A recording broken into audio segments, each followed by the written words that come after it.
Magandang araw mga kaibigan. Isang kwentong pag-ibig ang muli kong ibabahagi sa inyo na tiyak nakapupulutan ng aral at magpapaantig sa inyong mga puso. Pero kung bago ka pa lamang ay pakilike po ng ating video. Pakiclick ng subscribe button, gayon din ng bell icon para lagi kang updated sa mga susunod ko pang upload.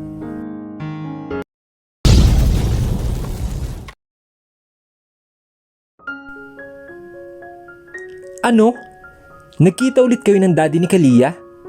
Literal na magkasabay na tanong ni Jennifer at Laika na magkita-kita sila kinagabihan sa bar na dati niyang pinagtatrabahuhan, na ngayon ay pagmamayari na ni Laika. Kailangan talaga sabay kayo? At saka, sige, lakasan niyo pa. Sarkastikong wika niya sa mga kaibigan. Nagkatingin ang dalawang babae sa harap niya. At nang muling ibinalik ang paning sa kanya, ay kapwa ito natawa. Sorry ha, nagulat lang kami. Laika started at she poured a milk alcohol drink in her own glass. Nagkipit balikat naman si Jennifer at ginaya din ang ginawa ni Laika. She even offered to her na tinanggihan niya. You know naman na hindi na ako umiinom. Hanggang 10:00 lang ang paalam ko kay mama. I need to go home before 10. Hahanapin na ako ni Kalia. Wika niya at kinuha nila sa mesa ang soft drinks na iniinom niya. Tinapik-tapik siya ni Laika sa balikat at tumango-tango habang si Jennifer naman ay nakangiti lamang. Bakit?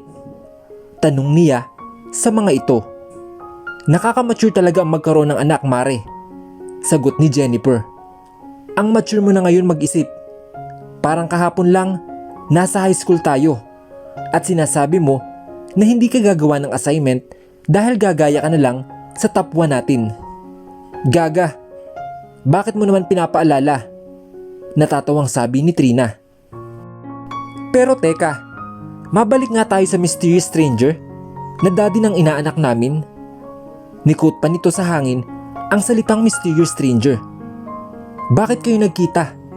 Saan? At paano? At ano ang reaksyon mo at reaksyon niya? Isa-isa lang na tanong. Reklamo niya dito. Natawa lang ito at sinandig ang likod sa sandigan ng sopa. They're in one of the VIP's room na nasa second floor ng bar. Mas tahimik roon kaysa sa first floor, kung nasaan ang dance floor na kasalukuyang bukas para sa mga gustong sumayaw. And as usual, kahit pasado 8:30 pa lang ng gabi, ay sadyang marami ng customer ang loob ng bar. Pulos mga kabataan na hindi na minor ang customer ng bar kapag ganitong oras. Mga estudyanteng magpakasaya, pansamantala. Siya ang may-ari ng Philippine Airlines, simula niya. Natikal mula sa pagkakasandal sa upuan ang dalawa, na parabang nakarinig ito ng isang napakaganda at nakaka-excite na balita. Teka lang, tugon ni Jessica na nakatingin pa sa kisame ng lugar na para bang may inaalala. You said na Franco ang pangalan nun, di ba? Tumango siya at kilala yata nito iyon. Ibig mong sabihin, si Franco Mercado ang daddy ni Kalia? Tanong nito na nalalaki pa ang mga mata. At ubiling tumango siya dahil tinatansyan niya ang dalawang kaharap na kulang na lang ay damdahin siya sa kinauupuan niya. You know him? Umiling ito, ngunit nananatili pa rin ang malaking ngiti sa kanyang mga labi. Not literally, pero nakita ko na siya. Best friend kaya siya ni Kuya Adi? Wika nito. Ang tinutukoy nitong Adi ay ang kaibigan daw na nakakatanda nitong kapatid. Friend, makalaglag underwear din ang kagupuhan ng isang yon, katulad ni Kuya Adi. Kung hindi ko lang talaga nahalata si ate na in denial sa feelings niya. Hay naku, matagal ko nang sinulot iyang si Kuya Adi. Napangiwi siya dahil dream expression ni Jennifer. Halatang may crush nga ito sa Alexander Macdis na iyon. Iyon nga, she continued. Alam nyo naman, di ba? Na gusto kong sa Philippine Airlines ako mag on the job training, di ba? It will have a big effect on my resume at maganda ang future ng mga natatanggap doon. Ngumuso siya at kinuha ang soft drink sa mesa. She took a sip as she remembered what happened earlier. But sad to say, siya ang may-ari and he knows my secret. Hindi niya man lang ako binigyan ng pagkakataon na masabi kung bakit deserve ko na mag-training sa kumpanya niya. Kung sa bagay, she swallowed. Gusto niyang maiyak. Sino nga naman ang gusto magkaroon ng empleyado na ibinenta ang sarili kapalit ng pera? Hey! Don't say that! Sita sa kanya ni Laika, ngunit may kalakip iyon ng pag-aalala sa kanya. Sinabi niya ba sa harap mo na hindi ka niya tatanggapin dahil sa nagawa mo? Aba, gago yun ah. Inis na wika ni Jennifer na para bang hindi to preschool teacher at umaakto na Amazona. Hindi. Bahagya siyang natawa kaya kumalma ang kaibigan na mistulang manunugod. Hindi niya lang ako binigyan ng pagkakataon. After he kissed me, he said, "I'm done with you." At sa pang ilang daang beses ngayong araw, gumuhit na naman sa kanyang isipan ang marubdob na halik na iyon. What? Gulat na tugon ni Laika at Jennifer. Ha? Hinalikan ka niya? Oh my God! Napatanga siya sa harap ng mga kaibigan. Sinabi niya ba ang pangyayaring iyon? Heck, yes. Sinabi niya at paniguradong tatanda rin naman siya nito ng mga tanong. Nag-respond ka? May nangyari na higit pa doon? Masarap bang humalik? Hay, dapat ako na lang. Sinasabi niya na nga ba? Bulong ni Trina sa kanyang sarili. At the end, wala na siyang nagawa kundi magkwento sa mga ito. These two girls are her best friend. They were with her on her darkest and challenging days. At isa pa, alam ng dalawang ito ang kanyang sikreto tungkol sa totoong pagkatao ng kanyang anak na si Kalia. Walang dahilan para magtago siya sa mga ito. Sasabihin mo ba sa kanya ang tungkol kay Kalia? Tanong ni Laika matapos niya magkwento sa mga ito. Napabuntong hininga na lang si Trina. Iyon din ang umuko pa sa isip niya kaninang nasa cafeteria ng Philippine Airlines. Hindi ko alam eh. Natatakot ako. Baka kung anong gawin niya. He is so powerful and rich. Hindi ko alam kung tama bang ipaalala ko sa kanya si Kalia. Hindi niya kasi alam ang kanyang anak na si Kalia. Knowing that her daughter is a product of one night full of lust. Walang namagitan ng pagmamahal sa kanila ng gabing iyon. Franco has lust, and her was after the money she will get from him that time. Iyon lang at wala ng iba. It was all purely business. Natatakot siya sa magiging reaksyon at sasabihin nito kapag nakilala nito si Kalia. And she can't take to see her daughter hurting. Ayaw niyang maranasan ng kanyang anak ang ayawan sa murang edad nito. Hindi nga rin niya alam kung may asawa at anak na ito. Baka magulo pa ang pamilya nito kapag sinabi niya sa lalaki ang tungkol kay Kalia. Hindi nga ba't sinabi nito na 34 na ang lalaki? At sa gwapo at yaman yon, imposibleng wala pa. Pero alam mong karapatan niyang malaman at makilala si Kalia dahil siya ang ama. Hindi ba? Singit naman ni Jennifer. Seryoso na ito sa pagkakataong yon. Hindi tulad kanina na bumubungis-ngis na naman. Oo, yan nga din ang sabi sa akin ni Mama. Kahit anong mangyari, siya pa rin ang ama ni Kalia. Pero, sadyang natatakot lang ako para sa baby ko. I don't want to let her feel na unwanted. Ang bata niya pa. Paano kung ayawan siya ng kanyang ama? Naiintindihan ka namin. Wika ni Laika at lumipat ng upo sa kanyang tabi. Gayon din ang ginawa ni Jennifer. Pinapagitnaan siya sa kinauupuan. Pero hindi mo makukuha ang mga sagot sa mga tanong mo kung hindi mo susubukan. Saka diba, walang sikretong hindi nabubunyag. Ayaw din namin na masaktan si Kalia. Parang anak na din namin ang batang iyon. Lumaki siya na nasusubaybayan namin. Pero hindi ba't mas mabuti na iyong maaga pa lang ay malaman na ni Kalia ang totoong ama niya? Sooner or later, paniguradong maghahanap na iyon ng daddy. She did last week. Wika niya at hinilot ang kanyang sentido. Naisip ang larawan ni Franco na nasa kanya, na kinuha niya sa wallet na naiwan ito sa sofa ng hotel. See? Pero kung ano man ang desisyon mo, igagalang namin iyon at susuportahan ka namin. She smiled at them with almost teary-eyed. Kapag ganito may girl best friend moment nila, it was always the best. Mommy, I like that pencil case po. Wika sa kanya ni Kalia habang nakatingala sa kanya at ang isang kamay ay nakaturo sa isang estante na may mga nakadisplay na lapis at pencil case na may iba't ibang kulay at design. Linggo ng araw na iyon at katatapos pa lamang nilang magsimba na mapagdesisyon niyang ipasyal ang kanyang anak sa mall. Kahit papaano ay sinusuguro niya na nagkakaroon siya ng oras para makasama at ipasyal ang kanyang anak. Kahit pa nag-aaral siya at tinutulungan ng kanyang ina sa tindahan nila. After all, malaki iyon at kinakailangan ng tulong ng ina niya sa pagtanggap ng mga delivery supplies. Di ba may pencil case ka ng bago? Hindi mo pa yung nagagamit. Striktong sabi niya at bahagya pang ni Yuko. Yes po, tango nito. But I like that pink pencil case, mommy. It's so beautiful. And her daughter even slightly pout her lips and give her puppy eyes. Now, can someone tell her how can she resist this cute little devil in front of her?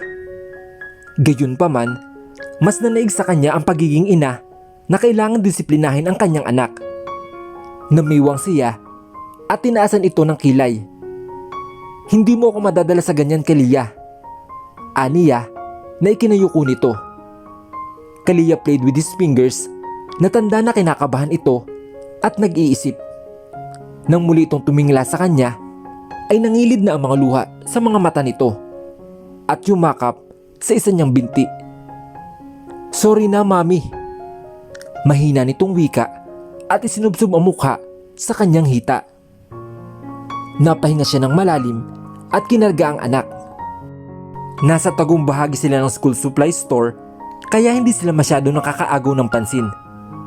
May bibili din kasi siya para sa eskwela kaya pumasok siya roon. Okay, what will you trade? Tanong niya na magkapantay na sila. May stickers, mommy. Sagot nito sa kanya. I won't ask Tita Cassie to buy me stickers tomorrow. Bahagyasang natigilan. She knows how much her daughter liked those personalized stickers that her sisters bought. Mukhang mas gusto na nito ngayon ang pencil case na itinuturo nito kanina. Okay, pero isa lang ha. Huwag na magtuturo. Deal na ba tayo, anak? Nakangiting tumango ang kanyang anak. Thank you, mommy, she said sweetly as she gave her a peck on her cheek. Agad naman siyang nanlambot dahil sa sweet gesture na iyon ng kanyang anak. Kalia is such a sweet baby. Natural ang pagiging malambing lalo na sa kanya. Kahit paminsan-minsan ay ang arte-arte nito. Sige, kuha tayo ng isa. Ibinaba niya ang kanyang anak at lumapit siya sa estante kung saan nakadisplay ang mga pencil case. Ito ba, baby girl? Tanong niya. Yes, mommy. Yan po ang gusto ko. Kaya naman pala gusto ng anak niya dahil kulay pink ang kulay niyon. At higit sa lahat ay Barbie ang display niyon na nakapang military uniform in a fashionista way. Kinuha niya rin ang mga gamit na kailangan niya bago sila naglakad ni Kalia patungo sa counter. Baby, upo ka muna dito ha. Wika niya na makitang mahaba ang pila sa counter. Baka kasi mangalay ito sa kakatayo. Wala pa naman itong pasensya minsan at mabilis mainit. Yes, mommy. I'll behave po. Ngiti nito sa kanya at tiningnan ng iba pang bata na nakaupo rin sa bench na kinuupuan nito. Bumalik siya sa pagkakapila sa may counter habang panapanakang sinusulapan niya si Kalia na nakaupo lang habang nakikipag-usap sa ibang bata. Kalia gave her a flying kiss na makita siya nitong nakatingin. Nag-flying kiss din siya na ikinahagik-hik ng anak. Natawa din siya at kinuha sa dalang shoulder bag ang kanyang pitaka dahil siya na ang nasa tapat ng cashier. 348 ma'am, wika ng kasir sa kaniya. She pulls out a 500 peso bill and hand it to the cashier. Nang makuha niya ang resibo at pinamili, ay umalis na siya sa pila at tiningnan ang kinaroroonan ni Kalia.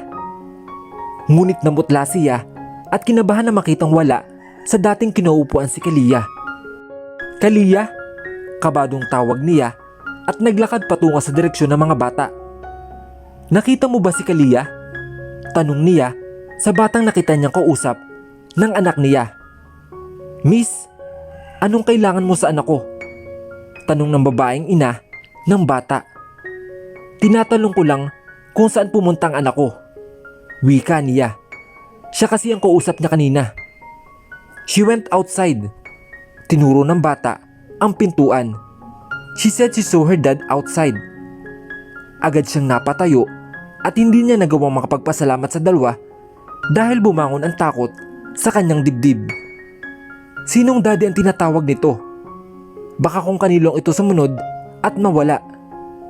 Oh my God! Mahina niyang usal habang palingon-lingon sa kanyang paligid. Nasaan ka na, Kalia? Litong napakbang siya pakaliwa. Walang pakialam kung nabubunggo niya ang mga tao na naglalakad pasalubong sa kanya. Kalia, baby! Tawag niya. Hinawakan niya sa braso ang lalaki na nakasandal sa railing ng mall habang nagse-cellphone. Sir, may nakita po ba kayong bata na nasa 4 years old lang ang edad? Tapos kulay pink ang damit niya? Naku, sorry miss. Hindi ko napansin eh. Sagot nito sa kanya.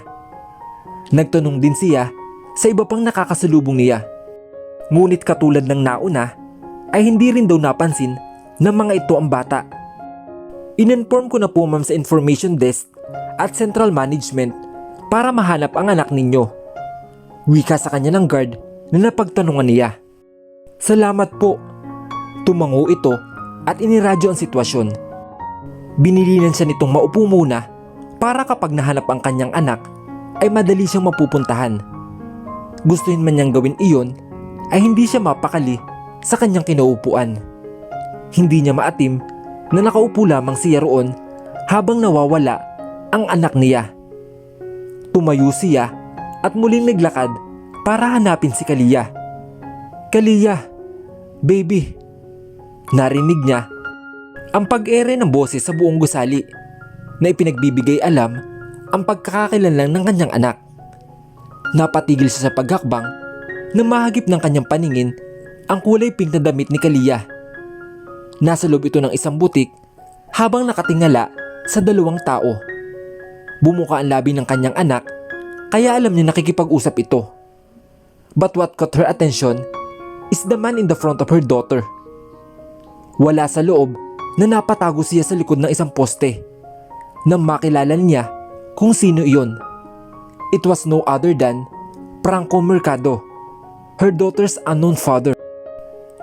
Kuya, sasamahan mo lang naman ako sa mall. Saka, isang bag lang naman iyon. Sige na, sabi ng kanya nakababatang kapatid na si Charlotte. His little sister winked at him like a child. Niyuyug pa nito ang kanyang braso at kulang na lang ay maglambitin doon habang nakaupo siya sa kanyang swivel chair. I have tons of work. Ikaw na lang. Magpasama ka na lang kay Manong Richard. Mahinahon niyang wika na ang tinutukoy ang family driver nila habang panay ang buklat ng mga papel na nasa ibabaw ng kanyang mesa. He is in his office even it was on Sunday. Kailangan na kasi niyang matapos na pirmahan ang mga papeles before Monday para makapagsimula ng construction ng bagong pinapatuyo niyang airlines sa Batangas. Sige na kuya, sandali lang naman. At saka, Sunday naman ngayon. Di ba dapat wala kang pasok ngayon? Kulit pa nito sa kanya. No, I need to finish this paper. Alam mo naman na matagal lang gusto ni Dad na magkaroon tayo ng paliparan sa Batangas. Masama ang loob na binitawan ni Charlotte ang kanyang braso at nagdadabog na naglakad papunta sa harapan ng mesa niya. Just go by yourself. I'm sorry, hindi kita masasamahan ngayon. Ibinaba niya ang ballpen at tiningnan ito. Inirapan siya nito at humalokip-kip. Ganyan ka naman palagi eh. Namasa ang mga mata nito at nag-iwas ng tingin sa kanya. Sabi mo sa akin, babawi ka kapag wala ka na sa military. Tapos ngayon, ang busy mo naman sa kumpanya. You don't keep your promises. Ang dami mo lang utang na time sa akin. He heard her snip, kaya napahila mo siya ng kanyang mukha. Talunang inayos niya ang kanyang mga papeles na nasa ibabaw ng kanyang mesa at itinago iyon sa vault na nasa ilalim ng kanyang mesa. Fine, let's go. Wika niya na ikinatingin ng kapatid sa kaniya. Sabi mo, marami kang trabaho. Tampo nito sa kaniya. That could wait. Come on.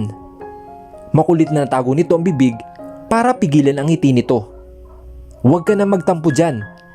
You always know how to make me say yes. Naiiling niyang wika dito. Siyempre naman. Bumungis-ngis ito at kumapit sa braso niya na magsimula siya maglakad palabas ng opisina. Her only sister Charlotte is such a brat. Dahil siguro sa pagiging bunso at babae pa. Nagre-rebelde ito sa mga magulang nila. Palagi itong napapagalitan ng kanilang mga magulang at sa kanya ito palagi nagpapakampi. And him as her one and older brother spoiled this brat. Nagtampo ito sa kanya noon nang sabihin niyang papasok siya sa military. But he promised to her na madalas na itong dadalawin na madalas din namang hindi niya natutupad. Kaya ngayong wala na siya sa serbisyo, palagi itong pinapaalala sa kanya ang mga nabali niyang pangako rito. That while Lasheen thinks that her boyfriend is really into her, she doesn't know that he was also trying to get into my pants. Kwento sa kanya ng kapatid na nakapasok sila sa loob ng mall. He's courting you? Interogan niya. Natawa ng pagak si Charlotte. No, more on nagpapahangin. Puro naman siya kayabangan. At saka, ayaw ko sa cheater. The brat rolled her eyes and put her left cheek against his arm. Kaya lang kuya, nabibisit na ako sa kanya. Ang kulit eh, reklamo nito. Natigil siya sa paglalakad at nilingon ang kapatid. Salubong ang kanyang kilay at nawala ng emosyon ang kanyang mukha. Does it scares you? Doing something wrong? Or something that you don't like and out of the line? Istriktong tanong niya. Handang hanapin niya kung sino ito. Kung sino mang Poncio Pilato iyon na tinutukoy ng kanyang kapatid. He will never think twice na basagin ang mukha nito gamit lamang ang kanyang kamao kung sakali man na may hindi magandang gawin ang lalaking iyon. Ano ka ba kuya? Hindi niya ako tinatakot o sinasaktan. Saka subukan niya lang. Babalian ko agad siya. Nag-aral kayo ako ng martial arts. Bida nito at niplip pa ang buhok. Kumalma ang sistema niya dahil sa sinabi nito. Nang tumuntong ng 15 si Charlotte, ay sinigurado niya na marunong ito ng martial arts to protect herself. He asked one of his buddies in military na may-ari ng gym and martial arts school na personal na turuan ang kanyang kapatid. That's the boutique. Halos patalin nitong wika at itinuro ang tindahan ng mga bag. Parang batang hinila siya nito papunta sa loob. Bumitaw ito mula sa pagkakahawak sa kanyang braso at kulang na lang ay tumalon-talon ito na parang bata. Nagpa-assist si Charlotte sa isang stop para kunin mula sa pagkakadisplay ang bag na kinukulit nito sa kanya. Habang siya naman ay napailing at tinungo ang couch na naroroon para maghintay. Ngunit bago pa man niya mailapat ang pangupo sa malambot na couch ay may humigit sa lilay ng suot niyang long sleeve. "Daddy," wika ng isang bata na nakatingala sa kanya. The little girl is wearing all pink clothes. Pink ang damit, pink na leggings at pink din na maging ang suot nitong doll shoes. Hula niya ay 4 na taong gulang na ito. The little girl has a cute nose and slightly chubby cheeks that made her cute. Maganda din ang mga mata nito. Mahahaba at mapipilantik ang mga pilik mata na bumagay sa kulay brown nitong mga mata. Brown or just like him and Charlotte. At higit sa lahat, ang ngiti nito ay pamilyar sa kanya. It was stuck in his mind pero hindi niya alam kung kanino. "Daddy," tawag ulit nito habang nakangiti ng malaki. Halos kumislap ang mga mata nito habang tinititigan ang bata. "Hello, little girl," wika niya at nginitan ito. Tuluyan na siyang lumuhod sa harap nito at hinawakan ito sa magkabilang balikat. Tinitigan niya ang mukha nito at hindi niya alam kung bakit para may kung ano na nag-uudyos sa kanya na yakapin ito. Dangan lamang nag-aalala siya na baka matakot ito sa kanya. Ngunit hindi niya kailangang mag-alala at pigilan ang sarili dahil ito na mismo ang yumakap sa kanya. "Daddy, you are really here. I miss you so much." Malambing na wika ng bata sa kaniya at mas hinigpitan pa ang pagkakayakap ng mga malilit nitong bisig sa palibot sa kanyang batok. Tila may humaplos sa kanyang puso dahil sa boses at ginawa ng batang iyon. He found herself hugging back to this little girl. And at that very moment, he felt at peace na para bang may kulang sa kanya na biglang napunan. Hindi niya alam kung bakit may iba siyang nararamdaman habang nakayakap sa kanya ang bata. At nang tiningnan niya ang mga mata ng bata, ay nakita niya ang mga luhang naguhunang pumatak sa mga mata nito. Bigla siyang natigilan sa kanyang nasaksihan. Hindi siya makapaniwala sa ikinikilos ng batang ito. Parang may kurot siyang nararamdaman sa kanyang puso habang pinupunasan niya ang mga luha sa pisngi ng bata gamit ang kanyang daliri. "Miss na miss ko na po kayo, Daddy. Sana wag niyo na po kaming iwanan. Gusto ko na po kayong makasama." Usal sa kanya ng bata habang pumapatak ang mga luha nito sa kanyang mga mata. Nanlaki ang mga mata niya sa inusal ng bata at hindi niya maitago ang kanyang pagkagulat. Hindi siya makapaniwala sa sinabi nito sa kanya. Pinagmasdan niyang mabuti ang mukha ng bata. Kitang-kita niya sa mga mata nito ang labis na pangungulila na makasama siya. May kung anong naramdaman siya habang hawak-hawak niya ang mga kamay nito. Dali-dali niyang niyakap ang bata para pakalmahin ito. May kung anong tumakbo sa kanyang isipan ng mga oras na iyon. Paano ito nangyari? His head moves and his lip kissed the little girl's forehead unconsciously. Ano ang kahinat ng tagpong ito na mag-amang sina Kalia at Franco Mercado? May maramdaman kayang lukso ng dugo at pagmamahal si Franco base sa pinakita sa kanya ng bata? Aminin na kaya ni Trina kay Franco na siya ang totoong ama nito na inilihim niya dito sa loob ng 4 na taon? Sabay-sabay po nating tunghayan sa susunod na kabanata ng ating kwento. Hanggang sa muli, mga kaibigan. Paalam!